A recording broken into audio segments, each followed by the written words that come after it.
Theatre, as you know, and especially when we do it in India, is mostly a passion. And a lot of this fusion came from Hindi film music. I was a complete misfit, right through my growing years. I'm very critical of what I do. Every time we perform it, there's always something new to see. I mean, I'm an Indian first. There are no rules, there is no path.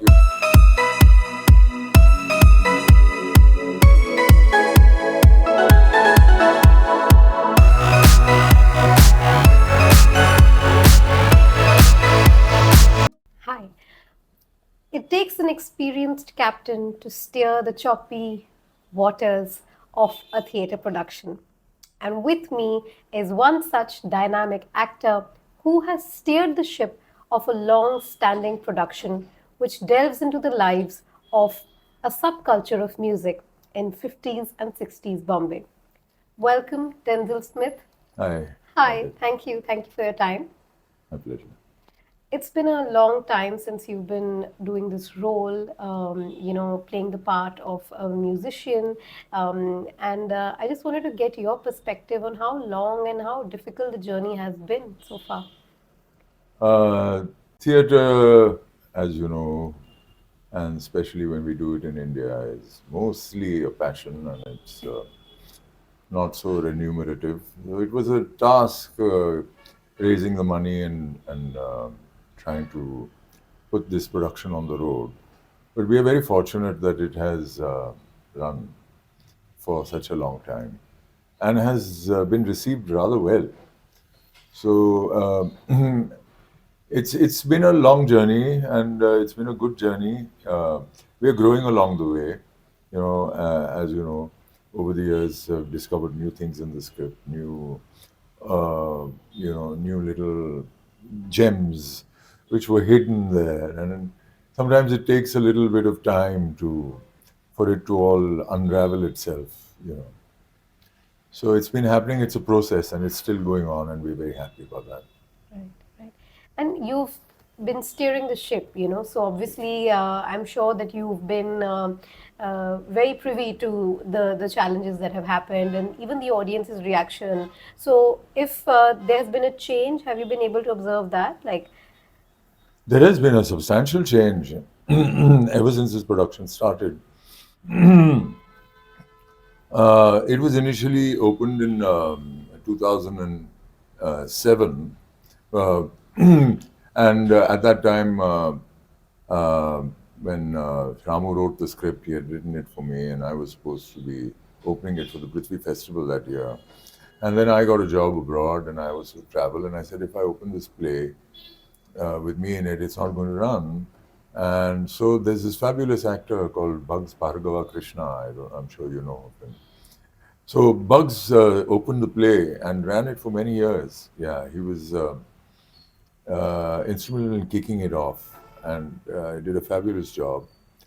And then when I returned from after my travels in 2011-12, I took it over.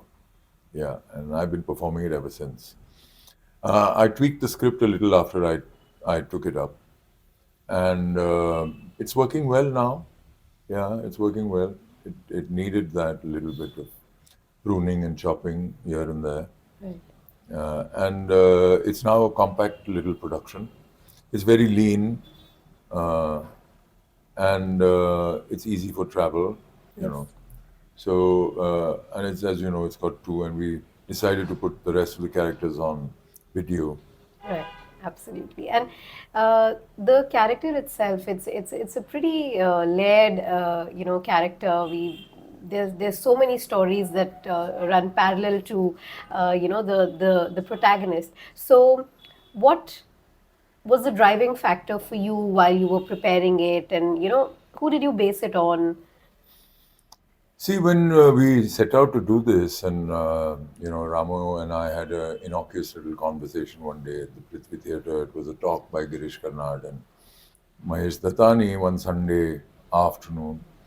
And we said, I like this subject. Why do you think you can write it? He said, yeah, I don't know anything about jazz, but will you help me? I said, I have a little bit of material, and then I have my friend Naresh Fernandez, who was already researching this subject. So I said, Naresh, will you give me all the stuff that you have? So he said, sure, sure. And, but that wasn't really enough. And Ramu said, no, no, I need to speak to people. I need to, firsthand, hear stories. So, and I knew the children of some of these musicians. And I love music, and I've been involved with the music scene as a listener.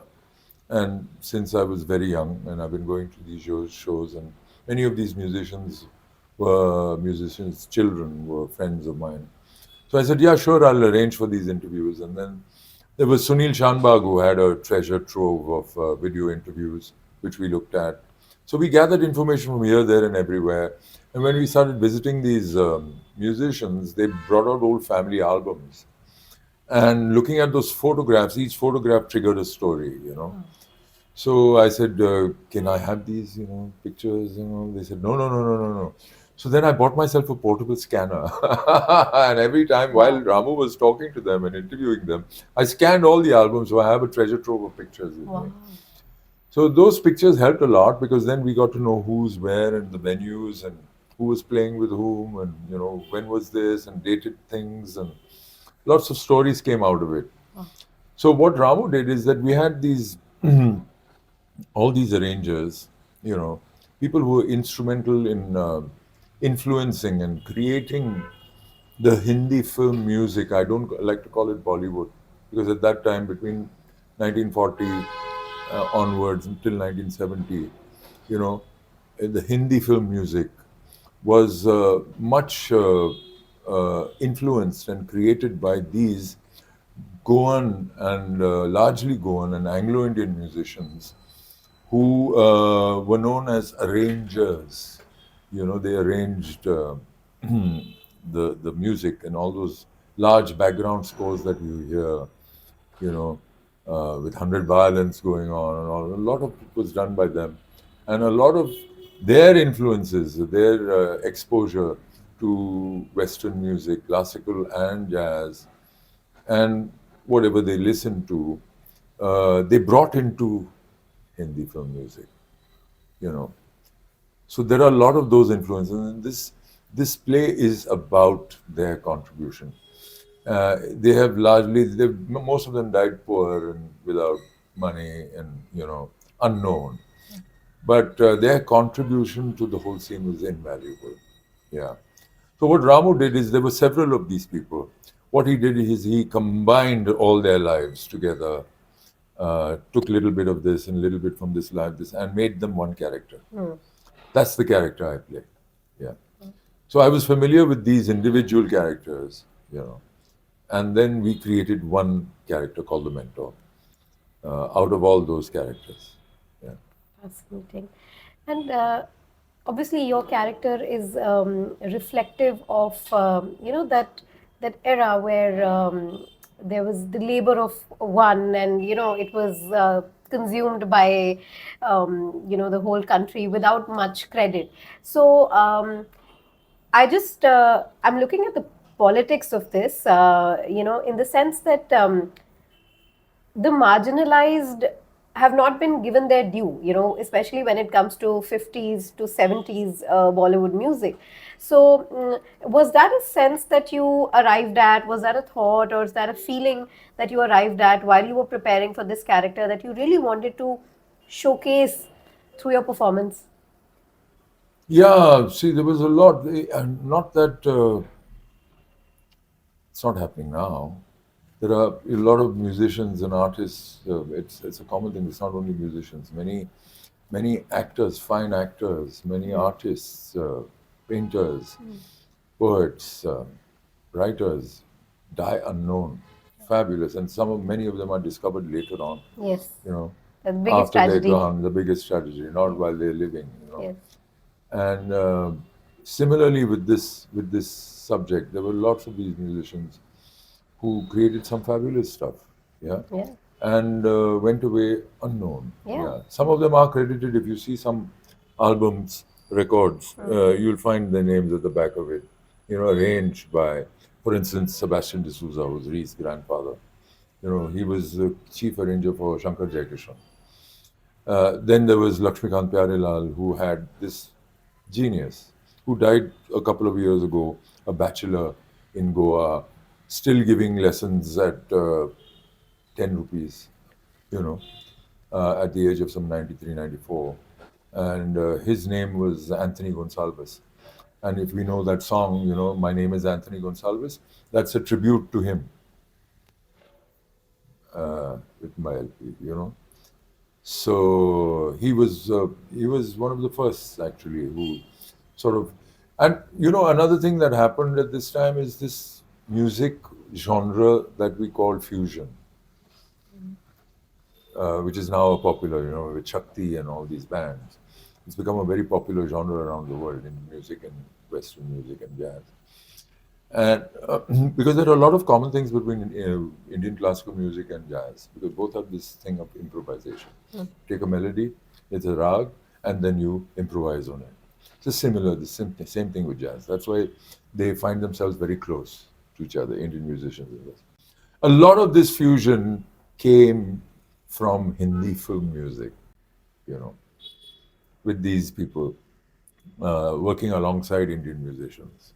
Yeah, yeah. Right. And so this is about the play. You've given many years of your life to this play, but you've also had a beautiful life, in the performing arts and everything. So let's just also talk about that. You have had a long history with theatre, and I believe that your father really encouraged you in this. So just tell us a little about how you stepped into the world of theatre and performing arts. My father was a singer, and he sang, and he also played several instruments. But he was an amateur. He worked in the government, but his love was here in the arts. He had a 9 to 5 job, which he hated, but Every his artist. his his, he enjoyed his time in singing with the Paranjoti Academy chorus, and he toured the world with them. And then he also used to play the violin, the ukulele, the piano, the accordion. So I grew up with this, Wow. and around me. And he used to take me to concerts and plays and things like that, and also participate in amateur theatre. So I was always there from this point of view, looking something larger than life always, and it fascinated me. And ever since I was later in school and in college, I started participating in theatre. So it was always a thing which I just veered toward in college and post school, and I started getting involved in it, and I started doing amateur theatre, and it I liked it very much. I just enjoyed it thoroughly. I must have been terrible at that time, because I hardly knew anything. I just went by instinct, and Yeah. there was no real craft or anything. No one didn't think about all that. One just acted because one felt like acting. And one was sort of when it was, if you got a little bit of hey, it was good, you felt great about it. It was, maybe it was shit, but but that's how I started in college, uh, and I continued with this thing. And then I was a complete misfit, right through my growing years. I didn't know what I wanted to do really, but I knew I liked theatre and I liked acting. I never thought I could be an actor professionally, and I thought I would dabble in it, through the amateur, because the kind of middle class milieu that I grew up in, to be an actor, Hindi movies, kya yaar, what are you gone mad? Not accepted. You Uh, so I joined advertising. That's where all misfits go. Right, right, But always staying on the periphery of theatre. right. Then one fine day I kicked up advertising completely, and I said, let me just get into this fully, and I plunged into theatre. I was fortunate to meet Mr. Nasiruddin Shah, who I had watched many of his plays, and there was some plays I remember, Waiting for Godot, which I saw in the 80s. I said, I will be in this play one day, and I was in it.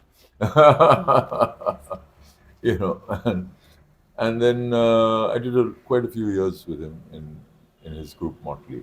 Wow. And that's when I took off, and then I realized very soon that I couldn't survive with theatre, so I had to do Hindi films, I had to Yeah. do some allied activity. So I started doing voicing and dubbing, and slowly I started getting film roles, and and series, and that's how I evolved into an actor.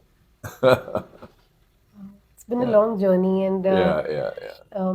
so any an actor knows what has been their most amazing performance. Where they really push themselves. I'm not even talking about external validation or the director telling you. But so, do you have any top three roles where you really honed your craft while preparing for it?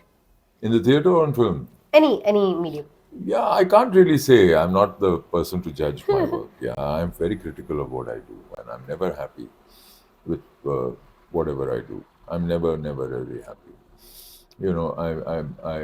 I can never rest back and say, "Oh wow, that was good and that was very good." And no, no, no, no, no. I'm very critical, and But that's why I said not based on external this thing, where you challenge yourself a lot, where you felt like I really did work very hard for this. yeah, I worked hard on this film that I did with Gurinder Chadda, and it was the role of Muhammad Ali Jinnah, where I had to physically lose about 13 kilos in a month, 14 kilos. I could look completely Yeah, my God. gaunt. And yeah, that was challenging. Besides the physical aspect, I did a lot of research. Yeah, it's Uh, difficult to play and a historical yeah, and I character. enjoy that when I'm doing historical characters, researching their voice and Wow. researching their lives, because there are certain people and certain things. You see one point of view in one country. Yeah, Sometimes some people definitely. are demonized here and they're heroes elsewhere in Yes. another society. Mm. So you have to see all points of view. Yeah. So that involves a lot of reading and research, because you have to I have to be convinced about the people I'm playing. Yes, Yeah, definitely. and I have to play him rightfully and truthfully Yes. to what I, Yeah. and for that I need to know all sides of the story. So that involves reading and a lot of research, which I did, and I enjoyed that whole process Wow. when I was doing dinner. Yeah, Fantastic. yeah, yeah. The other two? The other two, one was a play by, it was Waiting for Godot actually with Nasir when I did Lucky with him there. It was a very difficult text Yeah. to memorize, and even now if and when we do it, I mean, every time we perform it, there's always something new to see. Mm. Always something new with every performance, So I really enjoy uh, that play and that character. And I think the other thing is this play, which is this character, which has evolved over the years. It's quite close to home actually because I know many people like that, and I've tried to put in all that my observation has sort of given me, over the years, into making this a real person. Yeah, yeah. Beautiful. And you bring a beautiful perspective of the Anglo-Indian culture, and you're a mainstream Hindi film person, but at the same time, you have that Anglo-Indian heritage. So how do you reconcile both of these? How do I reconcile? I mean, I'm an Indian first. You know, my heritage might be Anglo-Indian. Might have mixed blood, but I have no mixed feelings about my nationality. Yeah, Do you I'm ever feel like physical, not physically, but in any way like on the periphery? not really. I don't feel. I I feel on the periphery certain uh, um, when certain ideological changes happen in our Indian society. I feel that's what affects me from what I grew up in. Mm. The kind of India I grew up in was, I think, a different India. Yeah, and it is evolving. It is evolving. I don't know where we are going, but it is changing, and everything must change, as we know. So my identity has remained as the same, the same. I think I haven't changed. What happens is that there is a conflict with what is happening, and what was. Yeah, yeah. There, sometimes there is a bit of a disappointment, sometimes, mostly sadness. Yeah. But one has to accept certain things for what they are and do one's little bit, you know, and stand for what have we got left in our lives? We've got nothing else but to live for our ideas, you know. And for me, theatre has been a great, great therapy. It's been extremely therapeutic, yeah. And theatre goes more than that. It's also it's like a mirror to the past, present, and the future. Sometimes, yeah, of our society. Also tells us where we are, where we were, if told rightly, and where Yes. we might be going. Yeah, Yes. Yes. you know. Yes. So it's I always say for me theatre has been therapeutic. Yeah, And in that context, the play that you're coming out with, it's very important because it tells a narrative which I'm pretty sure, would be conveniently forgotten, or it takes a lot of effort to bring it out. yeah. So in that context, what feelings would you go with when you step on the stage next, which is going to be after a long gap? I haven't really thought about it. I haven't really thought about it. I'll just see where it goes. Yeah. Uh, there is nostalgia. There's a lot of nostalgia, and textually also there is a lot of nostalgia in the play. Yeah. It refers to a lot of things that happened in the past. But for me, I will go, thinking of all the people, the souls that were responsible at that time and who died. Many of them have passed away recently. So keeping them in mind, keeping their legacy in mind, you know, and hoping and praying that I will do justice to it, by telling their story. Uh, that's the kind of mindset I might go back and do it with. Not that I haven't used it in the past, but this time, every time it's a little change. Yes. Somebody like you take one person and think, oh, this is the person today. I'm going to think about. Yes, that's Yeah, yeah, wonderful. That's yeah, yeah. wonderful. And to conclude, I just want to say that it's not easy to build a long life in theater and as an actor. So you've had a beautiful long journey. What would you tell someone who is unsure whether they should go ahead, take the plunge? The raw truth. What would you tell them? लगे रहो भाई. If you are, there is no, there are no rules. There is no path. You have to carve your own path. You have to find your own road. Yeah. And if you have the need and the want and the very strong desire to do what you do, you will automatically find that. You will find it. It will reveal itself to you. Yeah. You just have to be at it. I guess that's with any artist. Yeah. It just you nobody can tell you that ये करो और वो रास्ता पे चलो और ये चलो इसको मिलो ये करो, nothing of that sort. You will find yourself. All you need is the drive, the energy, and the will, the willingness, the honesty, the honesty. You need to be brutally honest with yourself, and you will find the path. as Yeah, yeah. as a famous dialogue says, किसी भी चीज को शिद्दत से मांगो तो